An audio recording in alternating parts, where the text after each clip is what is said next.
बुरा संतान जब खानदान में आता है, 7 पुस्तकों धरती में धसाता है। विशेषर ऋषि थे बहुत बड़ा ज्ञानी, अब भोले शंकर बुलाते थे अपने राजधानी। उनके खानदान में रावण जो जन्मा, विशेषर का लूट लिया तीनों लोक में पानी। ऐसा संतान किसी को मत देना, खानदान में करे अपनी मनमानी।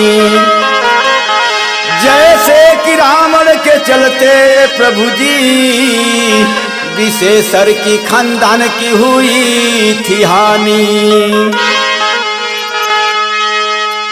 शिव के गढ़ा द गहनवा, शिव के गढ़ा द गहनवा, हमरे प्यारे सजनवा। शिव के गढ़ा द गहनवा, हमरे प्यारे सजनवा।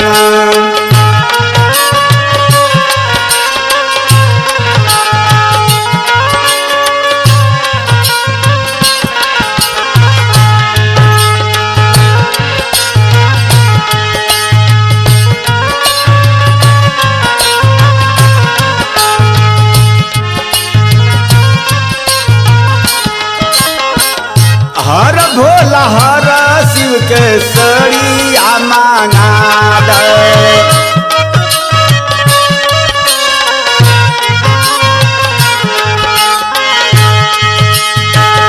हर भोला हर शिव के सड़िया मांगा दे।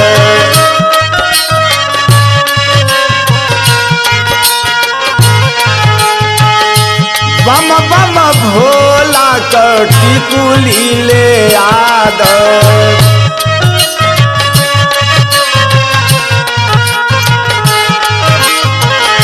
साप छपवाद कननवा, साप छपवाद कननवा, हमारे प्यारे सजनवा।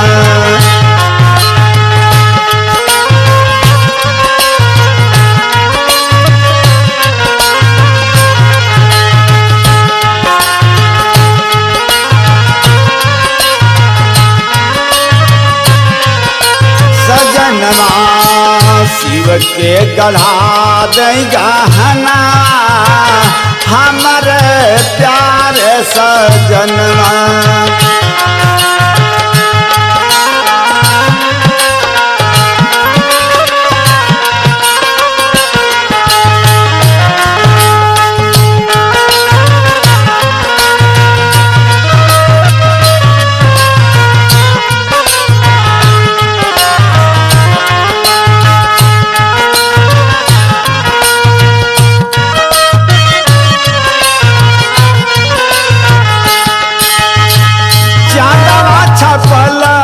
के हारा वाले रही हो,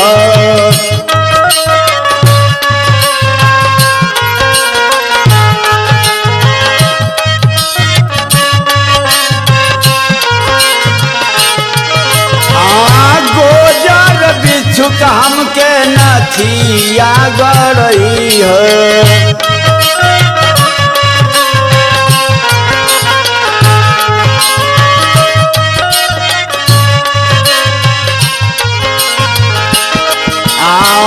पहिन जाइब देव घर सबनमा, पहिन जाइब देव घर सबनमा, हमारे प्यारे सजनवा।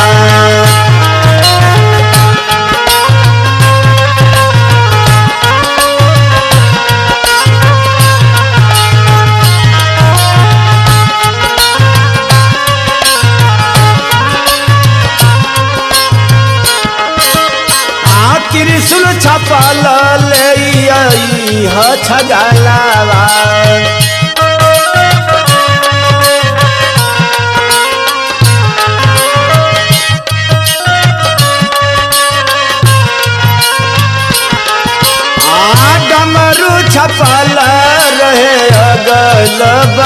लागल।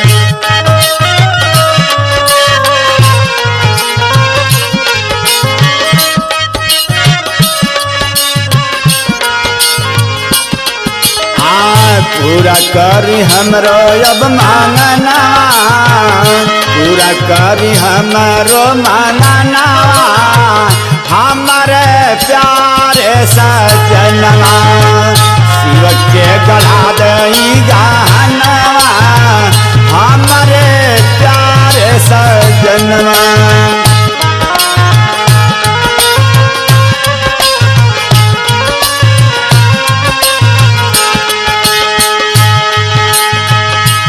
भैया हरिंदर के बतिया दिल में ढुकई है,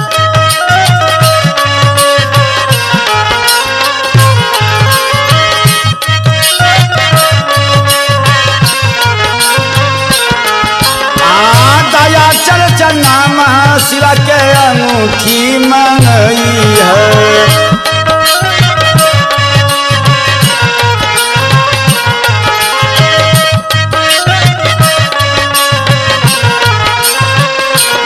हरिहर भैया कही है बाकाहना, हरिहर भैया कही है बाकाहना, हमारे प्यारे सजनवा शिव के गढ़ा दई गहना, हमारे प्यारे सजनवा शिव के गढ़ा दई गहना, हमारे प्यारे सजनवा शिव के गढ़ा दई गहना,